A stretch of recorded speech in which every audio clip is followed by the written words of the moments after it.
తెలంగాణలో అధికారంలో ఉన్న రేవంత్ ప్రభుత్వం ఎంతో ప్రతిష్టాత్మకంగా నిర్వహించిన తెలంగాణ రైజింగ్ గ్లోబల్ సమ్మిట్ రాష్ట్రానికి మరో భారీ పెట్టుబడిని తీసుకొచ్చింది. తెలంగాణలో వేల కోట్ల పెట్టుబడి పెట్టడానికి అమెజాన్ ముందుకొచ్చింది.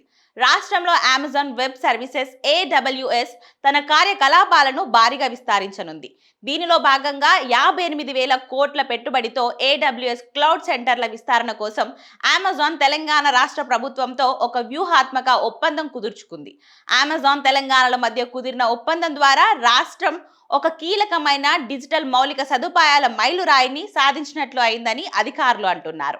ఇక రేవంత్ సర్కార్ 2047 నాటికి తెలంగాణను $3 ట్రిలియన్ ఆర్థిక వ్యవస్థగా తీర్చిదిద్దాలని పెట్టుకున్న లక్ష్యాన్ని అమెజాన్ ఒప్పందంతో ఎంతో దోహదపడుతుందని ప్రభుత్వం భావిస్తుంది. అమెజాన్తో కుదిరిన ఈ ఒప్పందం గురించి గురువారం ఒక ప్రకటన విడుదల చేశారు. ఈ ఒప్పందంలో భాగంగా తెలంగాణ ప్రభుత్వం AWS తమ డేటా సెంటర్ సామర్థ్యాన్ని వేగంగా పెంచుకోవడానికి అవసరమైన అన్ని రకాల సదుపాయాలు కల్పించనుంది.